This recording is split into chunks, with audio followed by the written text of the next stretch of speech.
Previous session में हमने start किया था anatomy and physiology of endocrine system, जिसमें हमने डिस्कस किया था introduction about endocrine system. Then हमने बात की थी structure of hypothalamus and anterior pituitary gland. इसी सेशन को हम कंटिन्यू करते हैं और कंटिन्यू करते हुए आज की इस क्लास में हम डिस्कस करेंगे hormones of anterior pituitary gland. Basically previous class में हम डिस्कस कर चुके हैं कि एंटीरियर पिट्यूटरी जो ग्लैंड होती है वो मेनली 7 टाइप के हार्मोन का सेक्रेशन करती है। तो इन हार्मोन को वन बाय वन आज की इस क्लास में हम डिस्कस करेंगे, इनके इम्पोर्टेंट फंक्शन को डिस्कस करेंगे। तो सबसे पहले हम बात करते हैं, जो फर्स्ट एंटीरियर पिट्यूटरी का हार्मोन है वो होता है growth hormone and insulin like growth factor. Growth hormone and insulin like growth. Basically हमने बच्चों प्रीवियस क्लास में देखा था कि एंटीरियर पिट्यूटरी में 5 टाइप की स्पेशलाइज्ड सेल प्रेजेंट होती है। उन्हीं सेल्स में से एक सेल होती है अपने सोमेटोट्रोप सेल्स। पिट्यूटरी की जो सोमेटोट्रोप सेल होती है ये न्यूमरस सेल होती है पिट्यूटरी ग्लैंड में। मीन्स पिट्यूटरी ग्लैंड में जितनी भी 5 टाइप की सेल्स होती है उनमें सबसे ज़्यादा जो प्रेजेंट होती है वो होती है somatotrope are the numerous cell in the pituitary gland. And ये सोमेटोट्रोप सेल एक हार्मोन का प्रोडक्शन करती है जिसको हम बोलते हैं somatotropin hormone, otherwise we can say growth hormone. जो सोमेटोट्रोप सेल होती है वो सोमेटोट्रोपिन हार्मोन और ग्रोथ हार्मोन का प्रोडक्शन करती है। देन जब सबसे ज़्यादा ये सेल्स होती है तो जो सबसे ज़्यादा अमाउंट में हार्मोन प्रोड्यूस होता है वो होता है growth hormone. Growth hormone is the plentiful anterior pituitary hormone. Means anterior pituitary के जो 7 हार्मोन होते हैं उनमें सबसे ज़्यादा अमाउंट में जो प्रोड्यूस होता है, जिसका सेक्रेशन होता है, वो होता है ग्रोथ हार्मोन। ये ग्रोथ हार्मोन क्या करता है? Promote secretion of small protein hormone known as insulin growth factor और इंसुलिन लाइक ग्रोथ फैक्टर। ये जो ग्रोथ हार्मोन होता है ये स्मॉल प्रोटीन हार्मोन का प्रोडक्शन करवाता है, उनका सेक्रेशन करवाता है, और जिसको हम बोलते हैं इंसुलिन लाइक ग्रोथ हार्मोन। इन हार्मोन को क्या बोलेंगे हम? Insulin like growth hormone, IG F, जिसको हम बोलते हैं इंसुलिन लाइक ग्रोथ हार्मोन। और ग्रोथ हार्मोन क्या करता है? इंसुलिन लाइक जो ग्रोथ हार्मोन है या इंसुलिन लाइक जो ग्रोथ फैक्टर है ये क्या करता है? In response to human growth hormone cells in the liver, skeletal muscles, cartilage, bone and other tissue secrete insulin like growth factor. Means जो ह्यूमन ग्रोथ हार्मोन है वो इन सब सेल से, स्पेशली जो लीवर की सेल है, जो स्केलेटल मसल्स है, जो स्केलेटल बोन है, जो कार्टिलेज एंड अदर टिश्यू है, इन सब से इंसुलिन लाइक ग्रोथ फैक्टर का सेक्रेशन करवाता है अपना ह्यूमन ग्रोथ हार्मोन। अब हम देखते हैं कि इस जो ह्यूमन ग्रोथ हार्मोन है इसका सेक्रेशन होने से बॉडी में क्या फंक्शंस होंगे, क्या बेनिफिट्स होंगे। तो फर्स्ट फंक्शन है cause growth and multiplication of cells. ये जो इंसुलिन ग्रोथ फैक्टर है ये क्या करता है? जो अपनी बॉडी सेल्स है, जो अपनी बॉडी सेल्स है उनकी ग्रोथ एंड मल्टीप्लिकेशन के लिए रेस्पॉन्सिबल होता है, उनकी ग्रोथ एंड मल्टीप्लिकेशन के लिए रेस्पॉन्सिबल होता है। और जब भी कहीं पर सेल्स ग्रोथ होती है, सेल्स का मल्टीप्लिकेशन होता है, तो सबसे ज़रूरी चीज़ क्या होती है बच्चों? सबसे ज़रूरी चीज़ होती है प्रोटीन,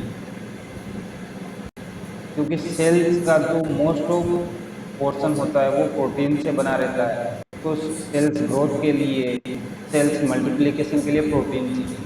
तो ये इंसुलिन लाइक ग्रोथ फैक्टर क्या करता है, कैसे मल्टीप्लिकेशन करवाता है? By increasing uptake of amino acids into cells, by increasing uptake of amino acids into cells. ये सेल्स में अमीनो एसिड के अपटेक को इंक्रीज करता है एंड एक्सीलरेटिंग प्रोटीन सिंथेसिस। इसके साथ ही क्या करता है? जो प्रोटीन सिंथेसिस हो रहा है बॉडी में, सेल्स में जो प्रोटीन सिंथेसिस का प्रोसेस हो रहा है उसको एक्सीलरेट करने का, उसको स्पीड अप करने का काम।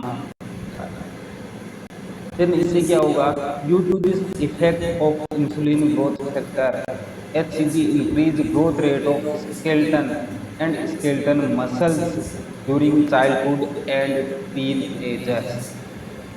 क्योंकि बेसिकली जो इंसुलिन ग्रोथ फैक्टर है उसके ऊपर कौन काम कर रहा है, ग्रोथ हार्मोन कर रहा है। ग्रोथ हार्मोन ही क्या करता है, इंसुलिन लाइक ग्रोथ फैक्टर का सिंथेसिस करवाता है। तो उसका सिंथेसिस करवा के जो ग्रोथ हार्मोन है क्या करवाएगा, जो स्केलेटल टिश्यू है, जो स्केलेटल मसल्स है, उनकी ग्रोथ रेट को इंक्रीज करता है during childhood and teenagers. Then adulthood आते आते हम देखते हैं कि जो बोन्स होती है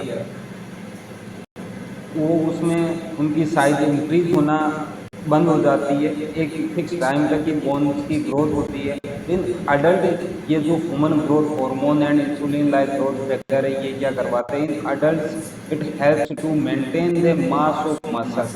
ये बॉडी मास को, मसल्स मास को मेंटेन करने का काम करता है, मास of muscles and bone, and promote healing of injury. Means tissue repair का जो काम होता है वो भी कौन करता है, insulin like growth factor and growth hormone क्या काम करता है बच्चों, टिश्यू रिपेयर। अगर कहीं पर कोई टिश्यू डैमेज हो रहा है, कहीं पर इंजुरी हो रही है, उसको हील करने का, उसको रिपेयर करने का भी काम अपना ह्यूमन ग्रोथ हार्मोन करता है, या इंसुलिन लाइक ग्रोथ फैक्टर। ये एक इम्पोर्टेंट फंक्शन होता है अपने ग्रोथ हार्मोन का अपनी बॉडी में। देन सेकंड फंक्शन की हम बात करें तो insulin growth factor enhance lipolysis in adipose tissue. जो अपनी बॉडी में एडिपोज टिश्यू है उनमें लिपोलाइसिस के प्रोसेस को इनहेंस करने का, इंक्रीज करने का काम करता है। कैसे करता है, बाय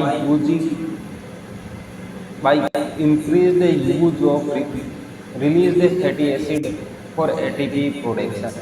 जो रिलीज द फैटी एसिड है, जो फ्री फैटी एसिड है बॉडी में, उनका वो यूज इंक्रीज करता है, उनका एक्सेसिव अमाउंट में यूज करता है फॉर द एटीपी प्रोडक्शन।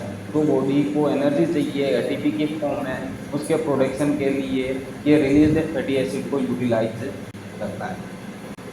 तो हमने वो इम्पोर्टेंट फंक्शन देखे कि ये प्रोटीन के यूज को इंक्रीज कर रहा है, देन ये फैटी एसिड के यूज को भी इंक्रीज कर रहा है। तो ये क्या करेगा, रिलेटिवली जो कार्बोहाइड्रेट है उसको कम यूज करेगा, रिलेटिवली जो कार्बोहाइड्रेट है उसको कम यूज करेगा, तो बॉडी में कार्बोहाइड्रेट या ग्लूकोज फ्री रहेगा। तो ग्लूकोज को फ्री क्यों छोड़ा है, ग्लूकोज को इसलिए फ्री छोड़ता है ये क्योंकि जो अपना नर्वस सिस्टम है उसको एनर्जी के लिए सिर्फ ग्लूकोज चाहिए होता है। नर्वस सिस्टम ना तो अपना प्रोटीन से एनर्जी लेगा ना ही फैट से एनर्जी लेगा, वो सिर्फ कार्बोहाइड्रेट से एनर्जी लेता है in the form of glucose. तो ग्रोथ हार्मोन क्या करता है, रिलेटिवली ग्लूकोज को फ्री रखता है, उसको यूटिलाइज नहीं करता है एटीपी सिंथेसिस के लिए, तो ग्लूकोज अवेलेबल रहता है for the nervous system. Third function हम देखते हैं, growth hormone influence carbohydrate metabolism. ये क्या करता है, कार्बोहाइड्रेट मेटाबॉलिज्म को भी इन्फ्लुएंस करता है by decreasing glucose Uptake. Glucose Uptake को क्या करता है, डिक्रीज करता है, कम करता है। Therefore glucose is available for nervous system. Glucose किसके लिए अवेलेबल हो पाता है, glucose is available for nervous system. अगर ये ग्लूकोज को भी यूज कर लेता तो नर्वस सिस्टम के लिए ग्लूकोज अवेलेबल नहीं होता।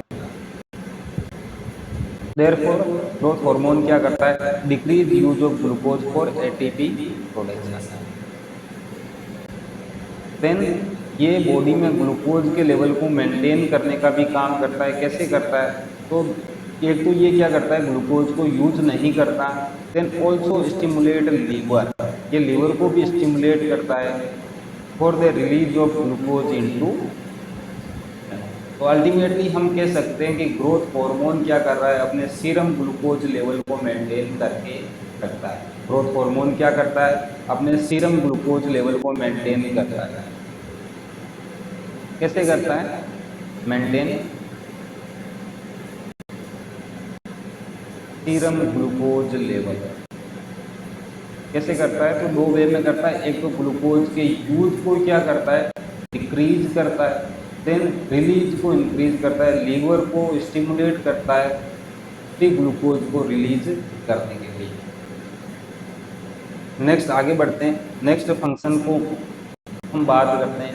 तो secreted in every few hours, जो ग्रोथ हार्मोन है वो एवरी फ्यू हार्स में सेक्रेट होता रहता है, स्पेशली ड्यूरिंग नाइट। स्पेशली इसका सेक्रेशन ज़्यादा अमाउंट में सेक्रेशन कब देखने को मिलता है, ड्यूरिंग नाइट। एंड इसका जो रेगुलेशन होता है मेनली पिट्यूटरी के जो जितने भी हार्मोन हैं उनका रेगुलेशन अपना हाइपोथैलेमस करता है। तो ग्रोथ हार्मोन का भी रेगुलेशन हाइपोथैलेमस करता है bye growth hormone releasing hormone and growth hormone inhibiting hormone, bye growth hormone releasing hormone and growth hormone inhibiting. And एक और इम्पोर्टेंट चीज़, ये जो growth hormone releasing hormone and inhibiting hormone है इनको भी रेगुलेट करता है अपना सीरम ग्लूकोज लेवल। इनको कौन रेगुलेट करता है, अपना serum glucose level. Serum glucose level, जब भी सीरम ग्लूकोज लेवल कम होगा तो सीरम ग्लूकोज लेवल क्या करेगा, डिक्रीज सीरम ग्लूकोज। जब भी सीरम ग्लूकोज लो होगा तो सीरम ग्लूकोज स्टिमुलेट करेगा अपने हाइपोथैलेमस को। इसको स्टिमुलेट करेगा अपने हाइपोथैलेमस, और हाइपोथैलेमस क्या करेगा, ग्रोथ हार्मोन रिलीजिंग हार्मोन का प्रोडक्शन करवाएगा, उसको रिलीज करवाएगा। And growth hormone releasing hormone क्या करता है, पिट्यूटरी ग्लैंड से ग्रोथ हार्मोन का प्रोडक्शन करवाता है। एंड ग्रोथ हार्मोन स्टिमुलेट करता है अपने लीवर को, इसके लिए releasing free glucose, releasing free glucose.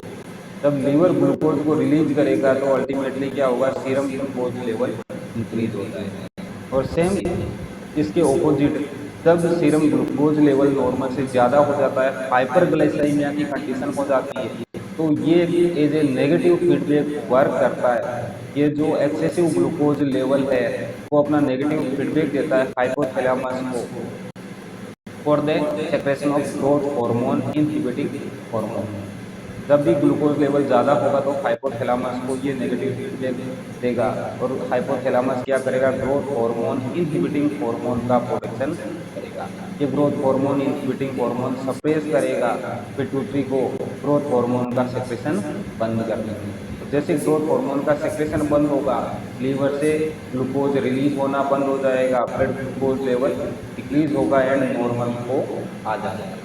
तो इस तरह से जो ग्रोथ हार्मोन का रिलीजिंग एंड इनहिबिशन है उसको भी रेगुलेट करता है अपना सीरम ग्लूकोज लेवल। तो ये मेन फंक्शन होते हैं अपने ग्रोथ हार्मोन के, जो एंटीरियर पिट्यूटरी से रिलीज होता है।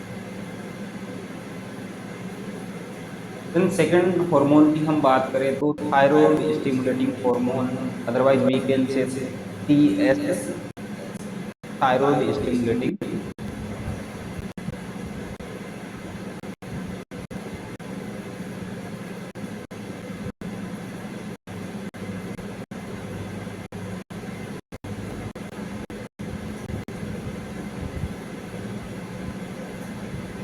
थायराइड स्टिमुलेटिंग हार्मोन के रिलीज को स्टिमुलेट करता है अपना हाइपोथैलेमस। कौन स्टिमुलेट करता है, हाइपोथैलेमस।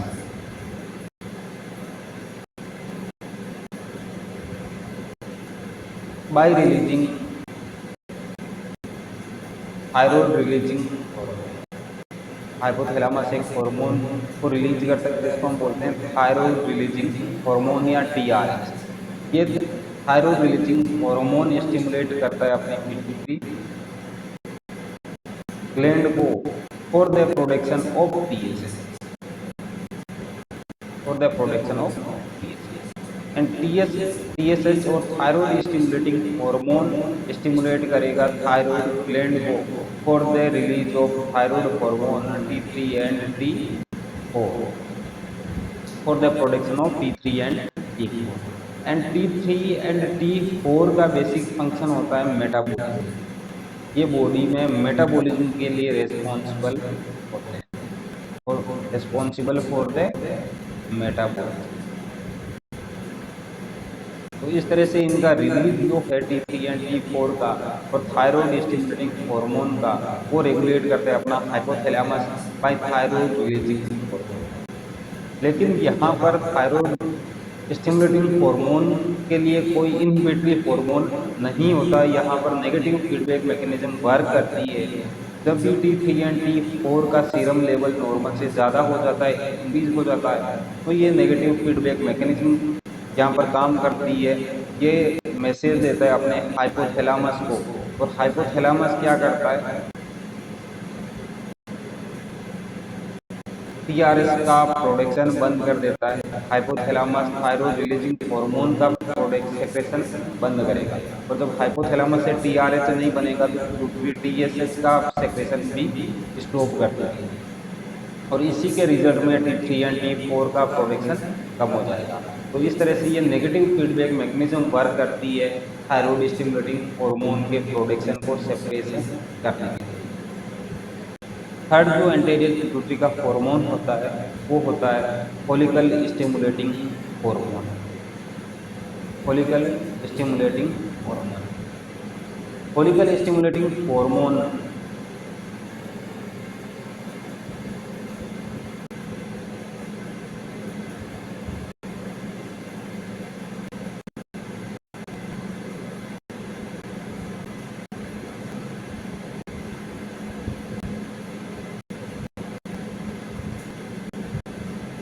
के सेक्रेशन को रेगुलेट करता है hypothalamus by gonadotropin releasing hormone. कौन रेगुलेट करता है? Hypothalamus by gonadotropin releasing hormone. और ये गोनेडोट्रोपिन रिलीजिंग हार्मोन स्टिमुलेट करता है अपनी पिट्यूटरी ग्लैंड को for the production of follicle stimulating hormone and luteinizing hormone। luteinizing hormone को नेक्स्ट हम डिस्कस करेंगे। देन इस फॉलिकल स्टिमुलेटिंग हार्मोन ये क्या करता है, तो ये गोनेडोट्रोपिक हार्मोन है, मीन्स अपने गोनाड पे वर्क करता है। गोनाड पे क्या वर्क करता है, तो इसके दोनों जेंडर में अलग अलग फंक्शन होते हैं। इन फीमेल्स ये क्या करता है, इन फीमेल्स जो फॉलिकल स्टिमुलेटिंग हार्मोन है वो ग्राफियन फॉलिकल्स या ओवेरियन फॉलिकल्स का मैच्योरेशन करवाता है।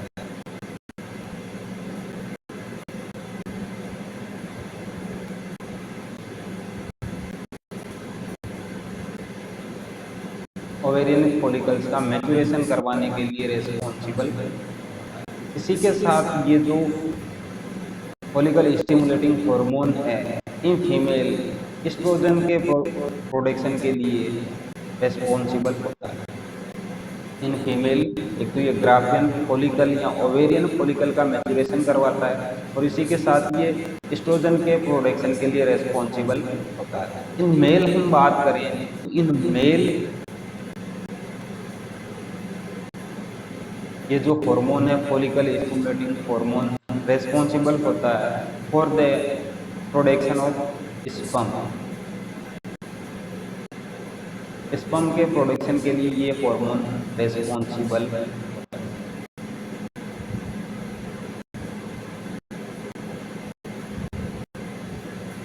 देन इसी के साथ कंबाइनली हम बात करते हैं नेक्स्ट जो हार्मोन है gonadotropic hormone luteinizing hormone. Luteinizing hormone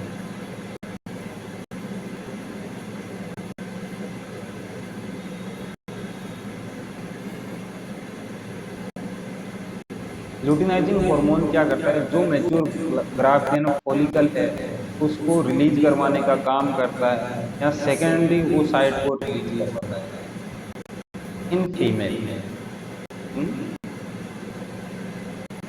responsible for release of secondary ocean, release of secondary side के रिलीज के लिए रेस्पॉन्सिबल होता है। देन मेंस्ट्रुअल साइकिल के लिए रेस्पॉन्सिबल होता है। देन ये second important female reproductive hormone progesterone के सेक्रेशन के लिए रेस्पॉन्सिबल होता है, क्योंकि जब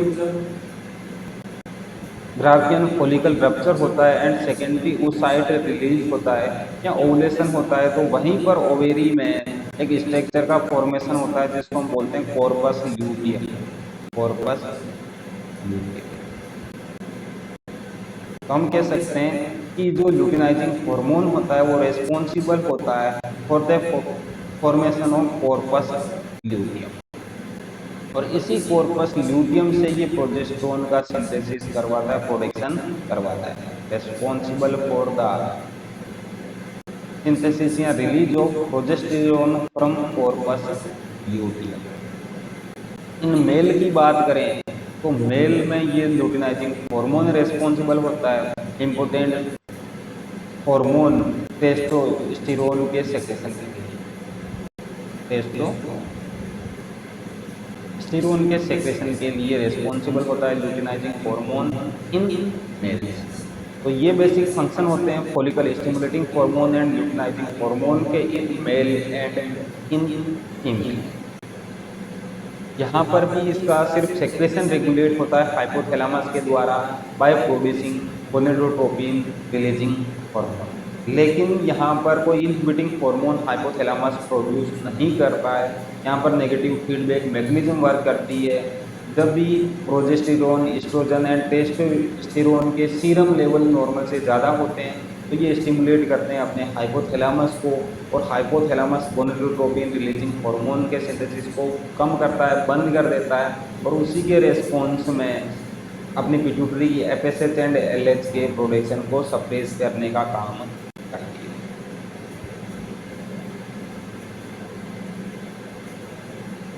देन नेक्स्ट जो एंटीरियर पिट्यूटरी का इंपॉर्टेंट हार्मोन है वो होता है प्रोलैक्टिन हार्मोन।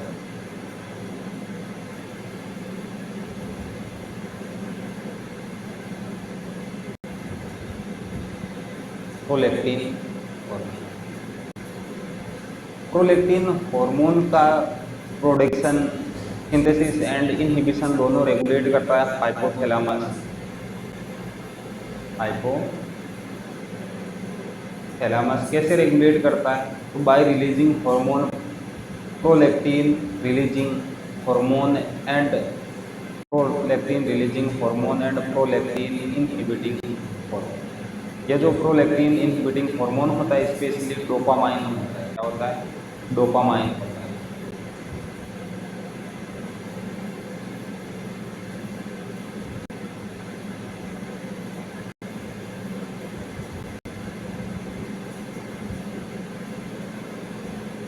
इसका वर्क होता है, प्रोलैक्टिन रिलीजिंग हार्मोन एक वीक हार्मोन होता है एंड ये रेस्पॉन्सिबल होता है मिल्क सेक्रेशन के लिए। This is a weak hormone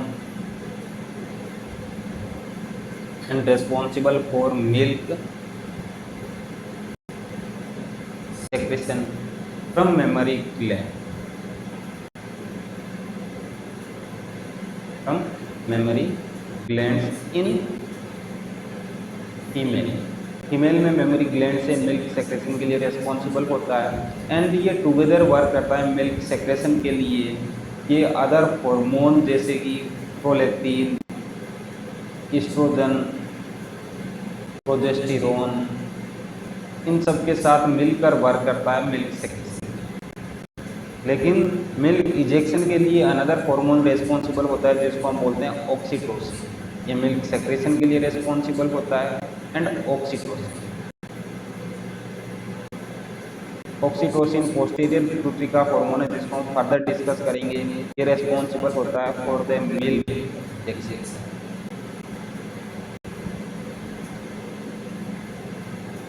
तो कंप्लीटली जब हम लैक्टेशन का प्रोसेस देखते हैं तो लैक्टेशन के लिए दोनों हार्मोन रेस्पॉन्सिबल होते हैं,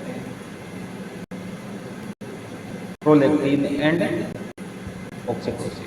प्रोलैक्टिन सिर्फ मिल्क का सेक्रेशन करवाएगा एंड ऑक्सीटोसिन मिल्क का इंजेक्शन करवाएगा। नॉर्मली ज़्यादातर टाइम क्या करता है, यहाँ पर इनहिबिटिंग हार्मोन वर्क करता है, डोपामाइन वर्क करता है और प्रोलैक्टिन हार्मोन का लेवल डिक्रीज रहता है, प्रोलैक्टिन हार्मोन को सप्रेस करके रखता है। सिर्फ just before menstrual cycle prolactin releasing hormone का प्रोडक्शन इंक्रीज होता है just before menstrual cycle.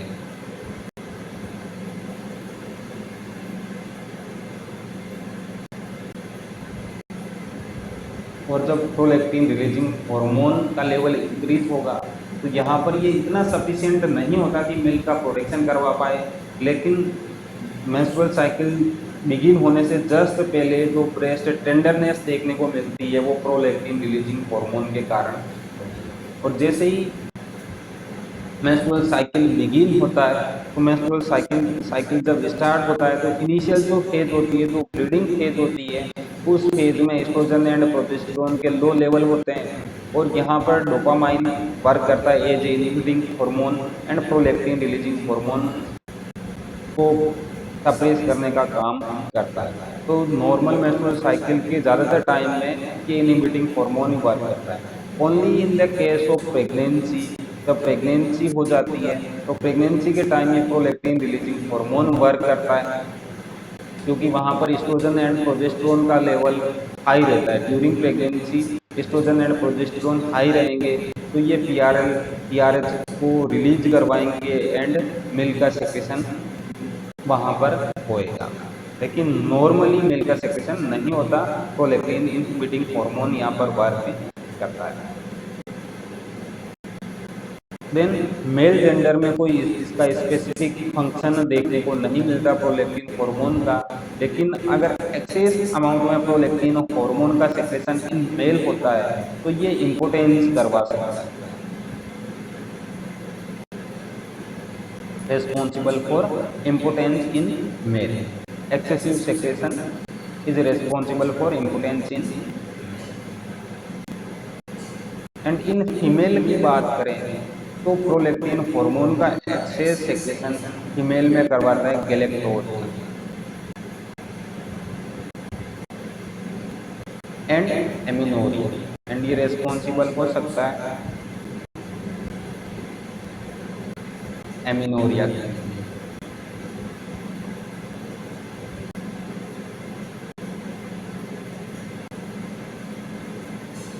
Then next जो पिट्यूटरी का हार्मोन है वो है एड्रेनोकोर्टिकोट्रोपिक हार्मोन।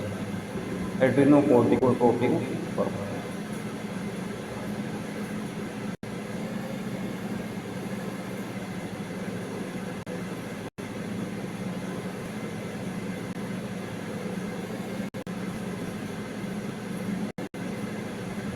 एड्रेनोकोर्टिकोट्रोपिक हार्मोन जो पिट्यूटरी की कोर्टिकोट्रोप सेल्स है उनसे प्रोड्यूस होता है। कोर्टिकोट्रोप सेल से प्रोड्यूस होता है और इसके सेक्रेशन को रेगुलेट करता है हाइपोथैलेमस।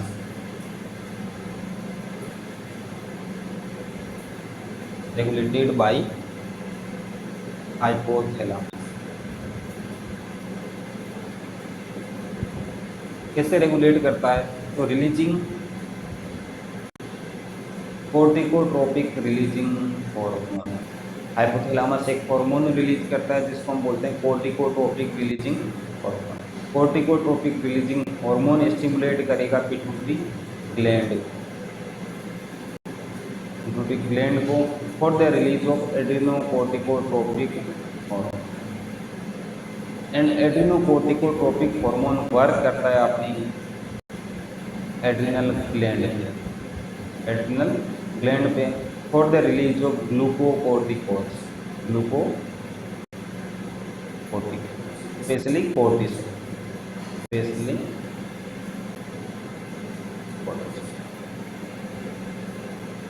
देन कुछ स्ट्रेस रिसेप्टर भी इसको स्टिमुलेट करते हैं एड्रिनल ग्लैंड को ग्लूकोकोर्टिकोइड या कोर्टिसोल को रिलीज करवाने के लिए। यहाँ पर सेम थायराइड की तरह कोई नेगेटिव फीडबैक मैकेनिज्म नहीं प्रेजेंट होती है, बस जब भी सीरम कोर्टिसोल लेवल इंक्रीज होता है, नॉर्मल से ज़्यादा हो जाता है, तो वहाँ पर ये नेगेटिव फीडबैक मैकेनिज्म वर्क करती है। यहाँ पर कोई भी इनहिबिटरी हार्मोन हाइपोथैलेमस नहीं बनाता है। एड्रिनल ग्लैंड पर वर्क करने के लिए हाइपोथैलेमस कोई भी इनहिबिटरी हार्मोन नहीं बनाता है। तो यहाँ पर जब भी इसका सीरम लेवल नॉर्मल से ज़्यादा होगा तो ये मैसेज सेंड करता है अपने हाइपोथैलेमस को और हाइपोथैलेमस क्या करता है, कोर्टिकोट्रोपिक रिलीजिंग हार्मोन का प्रोडक्शन बंद कर देता है, जिसके रेस्पॉन्स में पिट्यूटरी ग्लैंड से एसीटीएच का प्रोडक्शन नहीं होता एंड अल्टीमेटली जो सीरम कोर्टिसोल लेवल है वो डिक्रीज होता है एंड नॉर्मल तक आ जाता है। इस तरह से ये नेगेटिव फीडबैक मैकेनिज्म जैसे थायरॉइड ग्लैंड के लिए वर्क करती है, वो सेम वैसी ही नेगेटिव फीडबैक मैकेनिज्म यहाँ पर एड्रिनल ग्लैंड के लिए वर्क करती है। देन एक और हार्मोन अपनी एंटीरियर पिट्यूटरी बनाती है जिसको हम बोलते हैं melanocyte stimulating hormone. Melanocyte stimulating, इसका जो एग्जैक्ट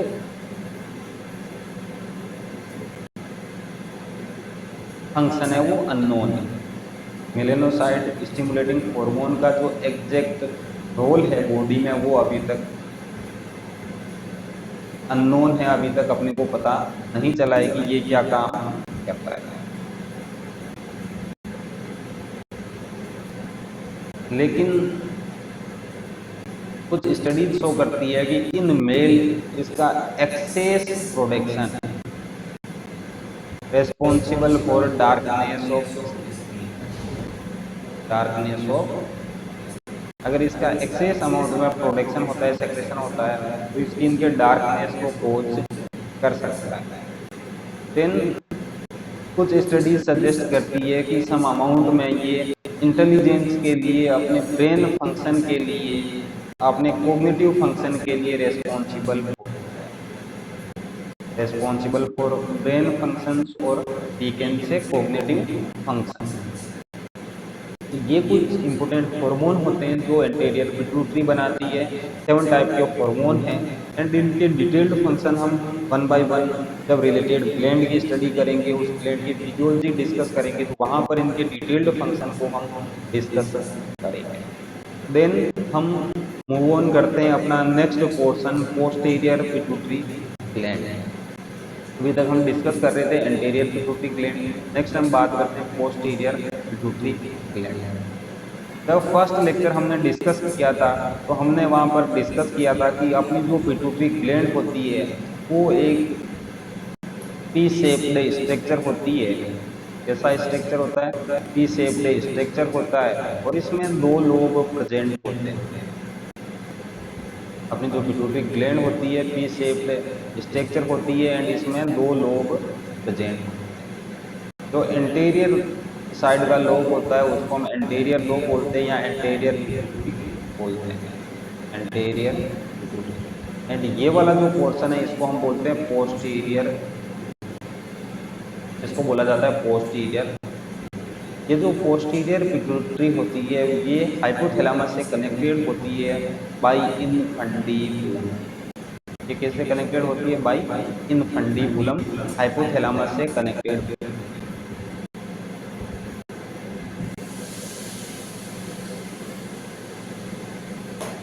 एंड हाइपोथैलेमस जो होता है वो पार्ट होता है नर्वस सिस्टम का, और हाइपोथैलेमस में बहुत सारी सेल्स प्रेजेंट होती है जिसको हम बोलते हैं neurosecretory cells. Neurosecretory cells present होती है हाइपोथैलेमस में। न्यूरोसेक्रेटरी सेल्स मीन्स न्यूरॉन है, और जब हम न्यूरॉन का स्ट्रक्चर देखते हैं तो उसमें क्या होता है? सेल बॉडी होती है, एक्सोन होता है एंड डेंड्राइट्स होते हैं। ये हाइपोथैलेमस है और हाइपोथैलेमस में क्या प्रेजेंट होती है? न्यूरोसेक्रेटरी सेल्स होती है, और न्यूरोसेक्रेटरी सेल्स का क्या होता है? सेल बॉडी होती है, और इनके जो एक्सोन होते हैं वो प्रेजेंट होते हैं अपने इनफंडिबुलम में। किधर प्रेजेंट होते हैं? इनफंडिबुलम। और सेल बॉडी प्रेजेंट होती है इसकी hypothalamus.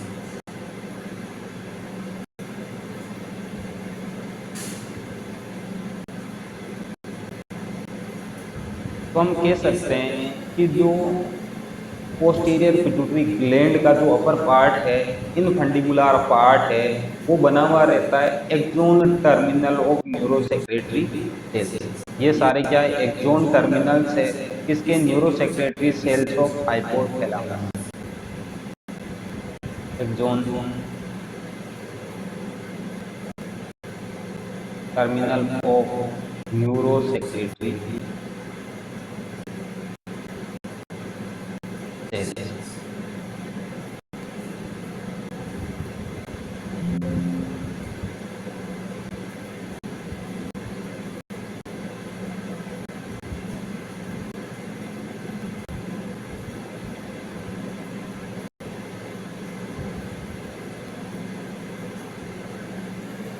Axon terminal of neurosecretory cells यहाँ पर प्रेजेंट।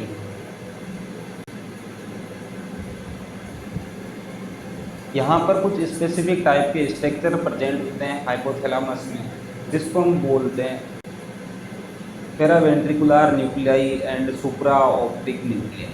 ये क्या होते हैं? Paraventricular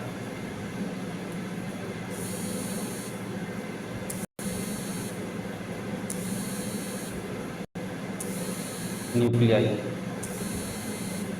and supraoptic nuclei.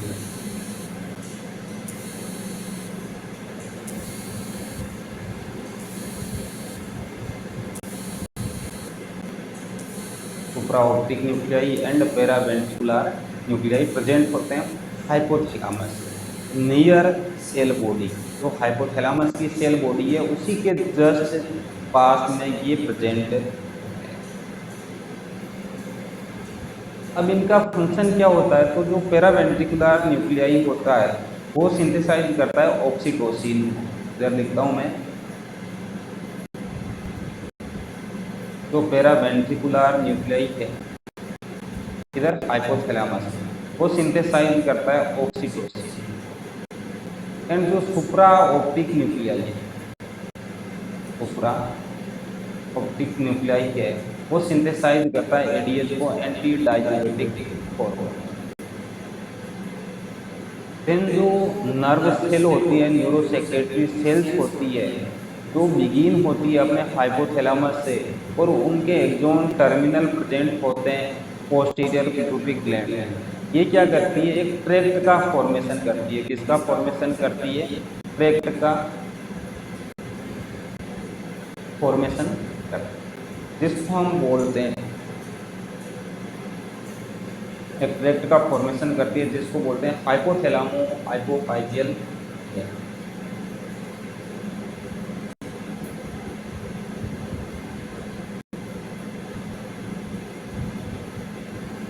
हाइपोथैलेमो hypophyseal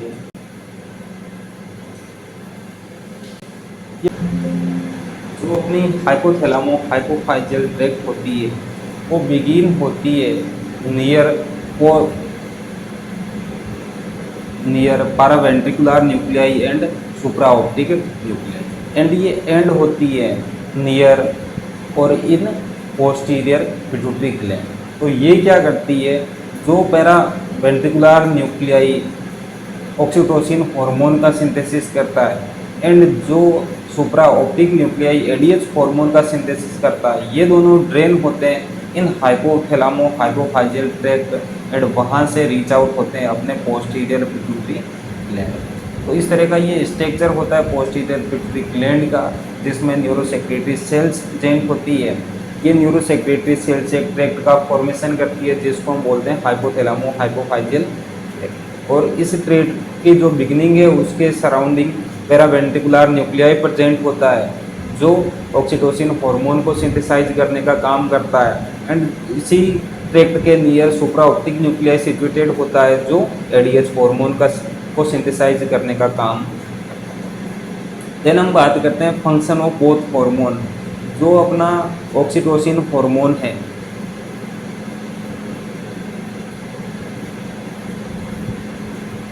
mails में कोई इसके स्पेसिफिक फंक्शन अभी तक नोटिस नहीं किए गए।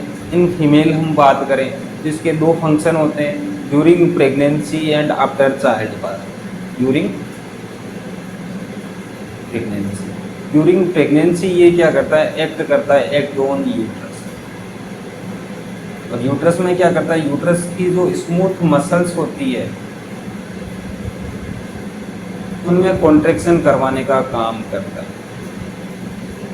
Contraction of smooth muscles of uterus during child birth. During child birth. Second हम फंक्शन देखें तो आफ्टर चाइल्ड बर्थ ये हेल्प करता है in the process of lactation. In the process of lactation previous class में हमने पढ़ा था कि मिल्क का जो सेक्रेशन होता है उसके लिए रिस्पॉन्सिबल होता है प्रोलैक्टिन हार्मोन। एंड मिल्क के इजेक्शन के लिए रेस्पॉन्सिबल होता है अपना ऑक्सीटोसिन हार्मोन। और दोनों मिल के जो लैक्टेशन का प्रोसेस है उसको कंप्लीट करवाते हैं oxytocin hormone and prolactin hormone. Next हम बात करें तो इसका सेकंड जो हार्मोन होता है पोस्टीरियर पिट्यूटरी ग्लैंड का, वो होता है प्रोलैक्टिन एंटी डायूरेटिक हार्मोन और एडीएक्स। इसको हम बोलते हैं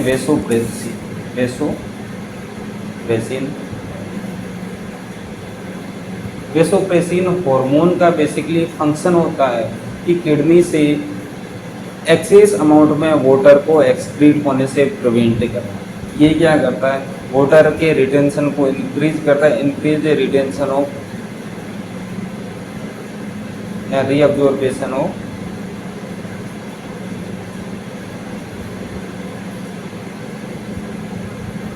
वाटर बाय किडनी से वाटर के रीअब्जॉर्प्शन को इंक्रीज करने का काम करता है। In the absence of ADH urine output is increase 10 times, means usually 2 to 20 litre तक यूरिन आउटपुट देखने को मिल सकता है in the absence of ADH. और इससे एक डिजीज कोज होती है जिसको हम बोलते हैं डायबिटीज इंसिपिडस।